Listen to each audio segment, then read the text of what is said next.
মুসলমান বাবাজি আমার, হযরতে বিলাল একদিন বাড়িতে বসে আছেন। নবী আমার এক দু পা করে আসে, সে বলে, বিলাল, তোমাকে বিবাহ করিতে হবে। বিলাল কেঁদে বলে, নবী গো, আমি বিবাহ করিব না। নবী বলে, কেন বিবাহ করিবে না? বিলাল বলে, নবী গো, আমি দেখতে কালো, আমার ঠোঁটগুলো মোটা মোটা, আমার কোনো মেয়ে পছন্দ করিবে না, এই জন্য আমি বিলাল বিবাহ করিব না।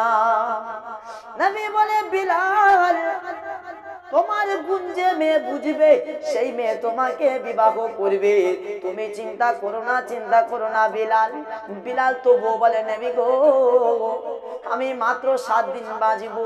নবী বলে, বিলাল, তুমি 7 দিন বাঁচবে তুমি কি করে জানতে পেরেছো? তুমি 7 দিন বাঁচবে তুমি কি করে বুঝতে পেরেছো? বিলাল বলে, নবী গো, রাত্রে বেলা আমি তাহাজ্জুদের নামাজ পড়ে শুয়েছিলাম, আল্লাহ সুবহানাহু ওয়া তাআলা স্বপ্নের মাঝে আমাকে দেখিয়ে দিল যে বেলাল, তুমি দুনিয়াতে 7 দিন বাঁচবে, 7 দিনের বেশি তুমি আর বাঁচবে না। নবী, এই জন্য আমি বিবাহ করিব না। আল্লাহ নবী বলে, বিলাল, তুমি চিন্তা করো না, চিন্তা করো না, তোমার এখনো 7 দিন বাকি আছে, বিবাহ তোমাকে করিতে হবে। এমনি করে নবী আমার মদিনা সাহাবাদেরকে ডেকে বলে, এ আমার মদিনা সাহাবারা, আমরা মদিনার বাসী মেয়েদেরকে বলে দাও, কে আমার বিলালকে বিয়ে করতে চায়? মদিনা সাহাবারা মদিনার মেয়েদেরকে বলে, ওরে আমার মদিনা মেয়েরা, তোমাদের মধ্যে কেউ কি বিলালের বিবাহ করিতে চাও?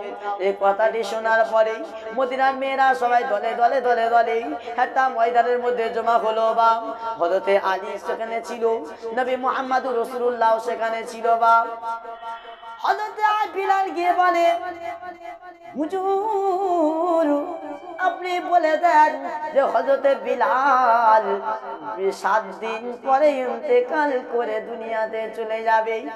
হযরতে বিলালের কথাটা শোনার পরে হযরতে সাহাবারা হযরতে আলী রাদিয়াল্লাহু তাআলা আনহু বলে, এ মদিনা মেয়েরা, তোমরা যে বিলালকে বিয়ে করতে চাও, সেই বিলাল কিন্তু 7 দিন পরে মারা যাবে, সেই বিলাল 7 দিন পরে দুনিয়াতে আর জীবিত থাকবে না।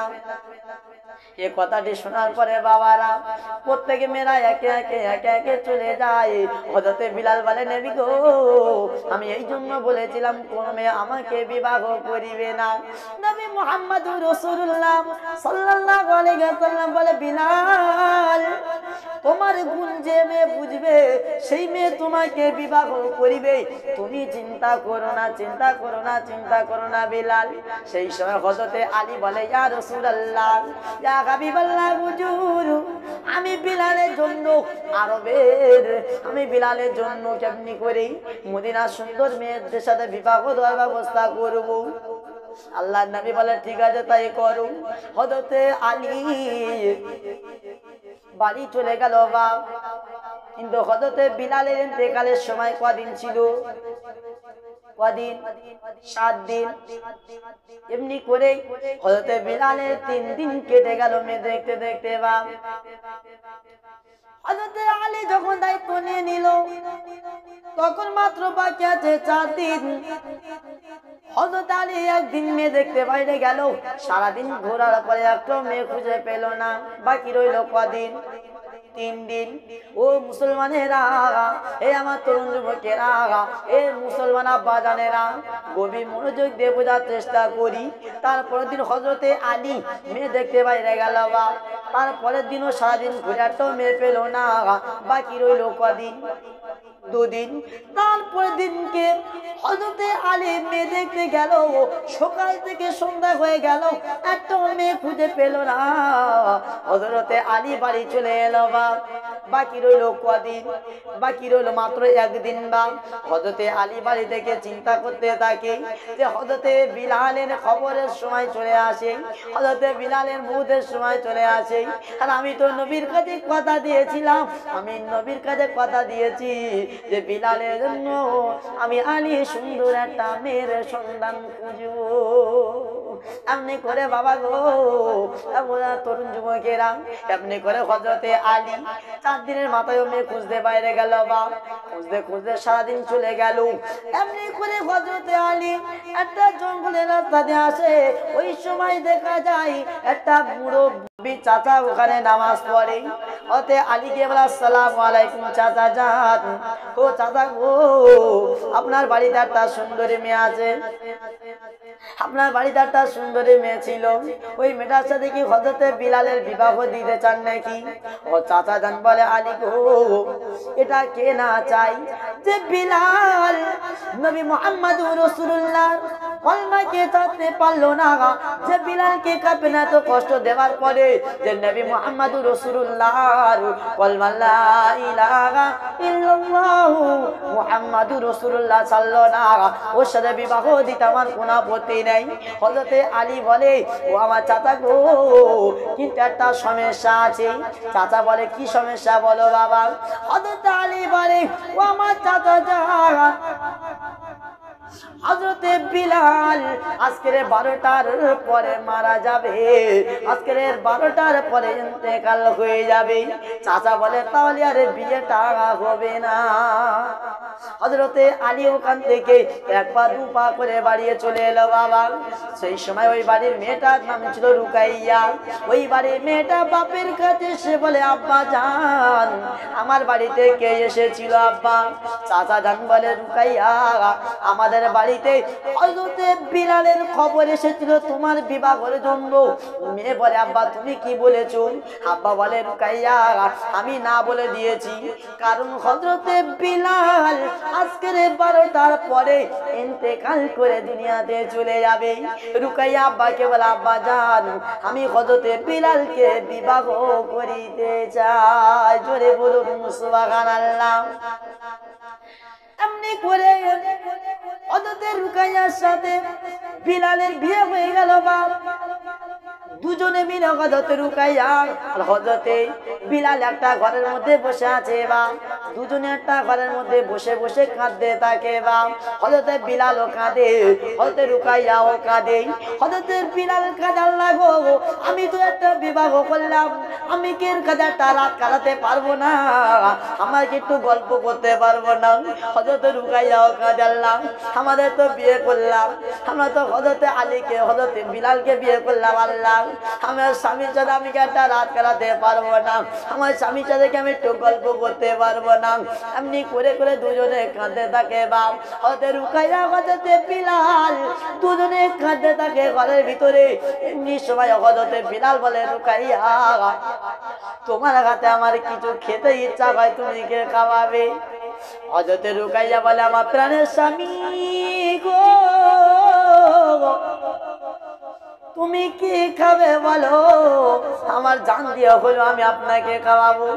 স্বামী বলো আপনি কি খাবে? হযরতে বিলাল বলে ও আমার বিবি রুকাইয়া আমি আপনার হাতে একটু রুটি আর সবজি খেতে চাই।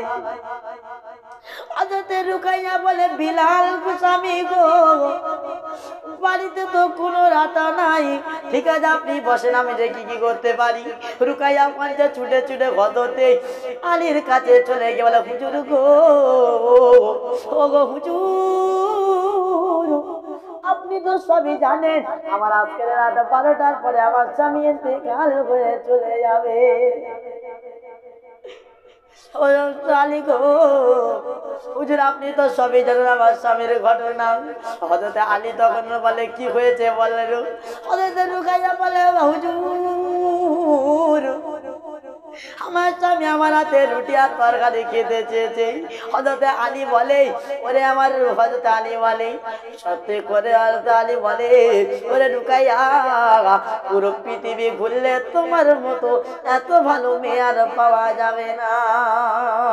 জোরে বলুন সুবহানাল্লাহ। হযরতে আলী হযরতে রুকাইয়াকে বলে ও রুকাইয়া তুমি খাতুনে জান্নাতের কাছে চলে যাও, তুমি খাতুনে জান্নাতের কাছে চলে যাও। হযরতে রুকাইয়া ওখানে ছুটে ছুটে খাতুনে জান্নাতের কাছে যায়। কাতরে জান্নাতের কাছে যাওয়ার পরে ওখান থেকে কান্দে জবের আটা নিয়ে চলে গেল বাপ। বাড়ি গিয়ে যে একটা নয় দুটো নয় 7খানা রুটি বানালো। 7খানা রুটি বানানোর পরে হযরতে বিলালের হাতে দিয়ে দিল বাপ। হযরতে বিলাল 7খানা রুটি থেকে 4খানা রুটি খেয়েছিল বাপ। কখানা? 4খানা রুটি খেয়েছে। 7খানা রুটি থেকে যদি 4খানা রুটি বাদ দেওয়া হয় কটা রুটি থাকে বাপ? মাত্র 3টে রুটি থাকে। ওই 3টে রুটি নেই হযরতে বিলাল হযরতে রুকাইয়াকে বলে, বিবি রুকাইয়া, আমি হয়তো তোমার কাছে তোমাকে খাওয়াতে আর পারবো না রুকাইয়া, এনাম এই 3টে রুটি তুমি নাও। হযরতে রুকাইয়ার কাছে 3টে রুটি দিয়ে দিল বাপ। হযরতে রুকাইয়ার কাছে 3টে রুটি দিয়ে দিল বাপ। 3টে রুটি দেওয়ার পরে হযরতে রুকাইয়া বলে, স্বামী গো, ও আমার প্রাণের স্বামী, আপনি তো আজকে দুনিয়া থেকে পর্দা নিয়ে চলে যাবেন। আপনি তো আজকে দুনিয়াতে চলে যাবেন স্বামী। আমি আপনার কাছে আর থাকতে পারবো না। আমি আপনার কাছে আর কিছু খেতে পারবো না। এই 3টে রুটিটা আমার সঙ্গ। এমনি করে বাবা হযরতে বিলাল বলে, ওরে রুকাইয়া কেঁদো না, কেঁদো না, কেঁদো না। হাসরের মাঠে কিয়ামতের দিন যেদিন আমার আল্লাহ হিসাব নিকাশ করবেন, সেদিন আমি আল্লাহর কাছে বলবো, আল্লাহ, আমার রুকাইয়াকে আমার সাথে না দিলে আমি বিলাল জান্নাতে যাব না। ধরে বলুন সুবহানাল্লাহ। এমনি করে যখন কথাবার্তা বলছিলেন বাপ, হঠাৎ করে দরজা থেকে ঠোকর আসে। রুকাইয়া, রুকাইয়া ভাবলো আজরাইল চলে এসেছে নাকি। রুকাইয়া আস্তে আস্তে ভয় ভয় করে গিয়ে দরজা খোলে। দরজা খুলে দেখে দূরের সামনে একটা ফকির দাঁড়িয়ে। কে দাঁড়িয়ে? একটা ফকির দাঁড়িয়ে বাপ। রুকাইয়া বলে, ফকির গো, ও ফকির, তোমার কি হয়েছে বলো? ফকির বলে, রুকাইয়া, তোমার কাছে 3খানা রুটি আছে, 3খানা রুটি আমাকে দিয়ে দাও। হযরতে রুকাইয়া 3খানা রুটিকে ফকিরকে দিয়ে দেয়। ফকিরকে দিয়ে দেওয়ার পরে ফকির রুকাইয়াকে জিজ্ঞাসা করে, বলে, রুকাইয়া, তুমি কাঁদো কেন? তোমার কি হয়েছে? আমি কি জানতে পারি? রুকাইয়া বলে, ফকির গো, আমার বিবাহ হয়েছে আজকে, কিন্তু আমার স্বামী আজকে 12টার পরে ইন্তেকাল হবে। আমার স্বামী আজকে 12টার পরে ইন্তেকাল হবে, সেই জন্য আমি বড় চিন্তায় আছি। ফকির বলে, রুকাইয়া, তুমি আমার 3খানা রুটি দিও চলে। রুকাইয়া, আমি তোমার দরজার মুখে 7 দিন পর্যন্ত দারোয়ান থাকবো। তোমার বাড়ির ভিতরে আমি কাউকে ঢুকতে দেব না। এদিকে রুকাইয়ার সাথে ফকিরের কথাবার্তা হয়। এমনি করে ওদিকেই হযরতে বিলাল শুয়ে শুয়ে ভাবে, জিবরাইল আজরাইল চলে আসলো নাকি। ওদিকে হযরতে বিলাল শুয়ে শুয়ে ভাবে, আজরাইল চলে আসলো নাকি। ওরে মুসলমানেরা, গভীর মসজিদে বোঝার চেষ্টা করি, হযরতে বিলাল এমনি করে ভাবছিল বাবা। হযরতে রুকাইয়া ওখান থেকে চলে আসলো বাড়িতে। স্বামীর কাছে এসে বলে, স্বামী গো, ও আমার প্রাণের স্বামী, একখানা ফকির এসেছে গো স্বামী। সে আমার কাছে 3খানা রুটি চেয়েছিল। আমার সে 3খানা রুটিটা আমি ফকিরকে দিয়ে দিলাম। কিন্তু একটা আশ্চর্য কথা গো স্বামী, যে ফকিরটা 3খানা রুটি দিলাম, ওই ফকিরটা আমাকে বললো আমার ঘরের সামনে 7 দিন পর্যন্ত দারোয়ান থাকবে, কাউকে ভিতরে ঢুকতে দিবে না। কাউকে ভিতরে ঢুকতে দেবে না 3খানা রুটির জন্য। সেই ফকির কদিন দারোয়ান আছে বাপ? 7 দিন দারোয়ান আছে, গেটের সামনে দাঁড়িয়ে আছে।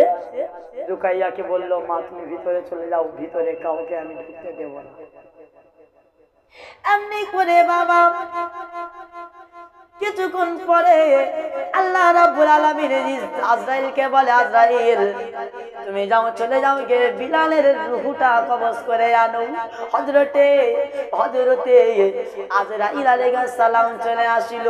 এসে দেখে দরজার সামনে ফকির দাঁড়িয়ে। আজরাইল ফকিরকে বলে, ওই ফকির সরে যাও। আমাকে ভিতরে যেতে দাও। ফকির আজরাইলকে বলে, ও ফেরেশতা আজরাইল, তুমি চলে যাও, চলে যাও, চলে যাও। আমি এখানে 7 দিনের জন্য দারোয়ান দাঁড়িয়েছি, 7 দিন পর্যন্ত আমি ভিতরে কাউকে ঢুকতে দেব না। হযরত আজরাইল বলে, বলে ফকির আমি তো চলে যাবা তো দূরের কথা, আমি এখান থেকে 1 সেকেন্ডও সরব না।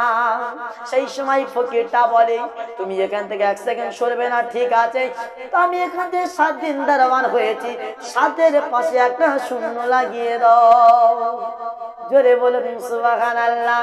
7-এর পাশে একটা শূন্য লাগালে কত হয় বা? 70 হয়ে যায়। আজরাইল আবার ফকিরকে বলে, এ ফকির সরে যাও। ফকির উত্তরে বলে, এ আজরাইল তুমি চলে যাও, এখানে তোমার 7 দিনের আগে ঢোকানো যাবে না। যখন এই কথাটি বলে, আজরাইল ফের ঘুরিয়ে বলে, ফকির রে, তুই তো আমার চলে যাতে বলছো ঠিকই, কিন্তু আমি চলে যাওয়া তো দূরের কথা, 1 মিনিটও এদিক ওদিক করব না। এই কথাটি বলার পরে ফকিরটা তখনই ফিরে বলে, ওরে আজরাইল, তোর 1 মিনিটে সত্যি হবে না, 1 সেকেন্ড তোকে সত্যি হবে না, তোদেরকে কিছু সত্যি হবে না, 70-এর পাশে আর একটা শূন্য লাগিয়ে দাও, তোকে ওই এতদিন পর্যন্ত ভিতরে তোমাকে প্রবেশ করতে দেব না। আরে মুসলমান, 70-এর পাশে একটা শূন্য দিলে কত হয়? 700 হয় কি হয় না? হযরত আজরাইল আলাইহিস সালাম ওখান থেকে বলে, আমি ফালতু এখানে সময় নষ্ট না করে আল্লাহর কাজে চলে যাই। আল্লাহর কাজে চলে যাওয়ার পরে এখানে আল্লাহর কাজে যখন চলে যাই, ফকিরটা দেখেন 12টার ঘড়ি ঘুরে চলে যাই। হযরতে এদিকে ইবনি করেই হযরতে বিলাল দেখে ওর মৃত্যুর সময় পার হয়ে যাচ্ছে, ওর মৃত্যু কেন হয় না? ফকিরটা তখন বলে, রুকাইয়া, এ রুকাইয়া, এখানে আই রে মা, এখানে আই, তোমার স্বামী বিলালকে নিয়ে আসো। দুজন মিলে গেটের কাছে গিয়েছে বাবা, গেটের কাছে ফকিরের কাছে গেল বাবা। ফকিরটা বলে, রে বিলাল, তোমার স্ত্রী রুকাইয়া আমাকে যে 3খানা রুটি দিয়েছে, এই 3খানা রুটির কারণে আমি আল্লাহর রহমতে তোমাকে 700 বছরের হায়াত বাড়িয়ে দিলাম। জোরে বলুন সুবহানাল্লাহ। 3খানা রুটি খাওয়ানোর বদৌলতে কতদিন জীবন পালো বা? 700 বছর জীবন পেল হযরত বিলাল। এমনি করে বাবা হযরত বিলাল বড় খুশি উন্মাদ হয়ে গেল, বড় খুশিতে বাগ হয়ে গেল। এখান থেকে হযরত বিলাল এমনি করে নবী মুহাম্মদুর রাসূলুল্লাহ সাল্লাল্লাহু আলাইহি ওয়াসাল্লামের কাছে যায়, যে বলে, হুজুর, আমার এক বিবি একটা ফকিরকে 3টে রুটি খাওয়ালো, সেই তার খাওয়ানোর জন্য ফকিরটা আমাকে 700 বছরের রূহ ফিরিয়ে দিয়ে গেল। আল্লাহর নবী বলে, আজরাইল যখন তোমার কাছে এসেছিল, আল্লাহর নবী বলে, আজরাইল যখন তোমার কাছে এসেছিল, ওই যে ফকিরটা ছিল, তুমি কি জানো ফকিরটা কে? নবীকে জিজ্ঞাসা করছে, কাকে? বিলালকে। তুমি কি জানো ফকিরটা কে? বলছে, না না, জানি না। নবী বলে, ফকিরটা হলো ওয়াইস কুরুনি ছিল বাবা। কে ছিল? ওয়াইস কুরুনি ছিল। ওই ওয়াইস কুরুনি যে ছিল, নবী মুহাম্মদুর রাসূলুল্লাহর দাঁত ভেঙে গিয়েছিল, ওই ওয়াইস কুরুনি নিজের দান্দান মুবারক শহীদ করে দিয়েছিল। আমার নবী মুহাম্মদুর রাসূলুল্লাহ দান্দান মুবারক যখন শহীদ হয়ে গিয়েছিল বাপ, নবী মুহাম্মদুর রাসূলুল্লাহ দান্দান মুবারক যখন শহীদ হয়ে গিয়েছিল বাপ, যখন ভেঙে পড়ে গিয়েছিল বাপ, ওই ওয়াইস কুরুনি নিজের প্রত্যেকটা দাঁত একটা একটা করে ভেঙে দিয়েছিল বাপ। এই কথাটি কিতাবে লেখা আছে, কিন্তু কোনো প্রমাণ বেশি পাওয়া যায় না। যাই হোক বাবা, ওয়াইস কুরুনি নবীকে অনেক ভালোবাসতো। ওই ওয়াইস কুরুনি নবীকে ভালোবাসতো বলে ওয়াইস কুরুনি বদৌলতে আমার আল্লাহ বিলালের 70 বছরের জীবন ফিরিয়ে দিল। জোরে বলুন সুবহানাল্লাহ। এমনি করে বলল হযরত মুহাম্মদুর রাসূলুল্লাহ সাল্লাল্লাহু আলাইহি ওয়াসাল্লাম হযরত বিলালকে বলে, বিলাল আমার সাথে আপনাকে এক জায়গায় যেতে হবে। নবী বিলালকে বলে, বিলাল আমার সাথে তোমাকে এক জায়গায় যেতে হবে। বিলাল বলে, ইয়া রাসূলুল্লাহ ইয়া হাবিবাল্লাহ হুজুর, আমি আপনার সাথে সব জায়গায় যেতে রাজি আছি, কোথায় যেতে হবে বলেন? আল্লাহর নবী বলে, আমার সাথে চলো। আল্লাহর নবী বিলালকে নিয়ে চলে গেল কাবা বাইতুল্লাহর উপরে। কাবা বাইতুল্লাহ ছাদের উপরে তুলে দেবার পরে নবী বলে বিলালকে বল, নবী বিলালকে বলে, বিলাল তুমি এবার আজান দাও, আজান দাও, আজান দাও। বিলাল কাবা বাইতুল্লাহ ছাদের উপরে একবার বসে একবার দাঁড়ায়, একবার দাঁড়ায় একবার বসে। এমনি করে নবী আমার জিজ্ঞাসা করে, বলে বিলাল তুমি আজান বাদ দিয়ে একবার বসো একবার ওঠো কেন? হযরত বিলাল বলে, ইয়া রাসূলুল্লাহ ইয়া হাবিবাল্লাহ হুজুর, আমি এর আগে যখন মসজিদে নববীতে আজান দিতাম আমি তো কাবা বাইতুল্লাহর দিকে মুখ করে আজান দিতাম। ইয়া রাসূলুল্লাহ ইয়া হাবিবাল্লাহ হুজুর, আমি তো এখন কাবা বাইতুল্লাহর উপরে দাঁড়িয়ে আছি, আমি তো এখন কাবা বাইতুল্লাহর উপরে দাঁড়িয়ে আছি, আমি কোন দিকে ফিরে আজান দেবো আমি কিছু বুঝতে পারি না। নবী মুহাম্মদুর রাসূলুল্লাহ সাল্লাল্লাহু আলাইহি ওয়াসাল্লাম বলে, ওরে বিলাল এই কাবার কাবা আমি মুহাম্মদুর রাসূলুল্লাহ, আজানটা তুমি আমার দিকে ফিরে করে আজান দাও, আমার দিকে ফিরে আজান দাও। হয়তো বিলাল নবীর দিকে মুখ করে আজান দেয়, ওগো আমার নবীর কাবার কাবা, ওগো আমার নবী কাবার কাবা, কাবার কাবা নবীজি নবীর নামে পড়লে দরুদ মন যে বাইরে বহুত খুশি। ওগো নবী নাই রে গোলাপ ও নাই রে খুশবু, ওগো নবী নাই রে গোলাপ নাই রে খুশবু, নবী আমার গোলাপেরই বাবা আর নবীর গাটা খুশবু নয় রে, নবী হলো মিশকে আম্বার। আল্লাহুম্মা সাল্লি আলা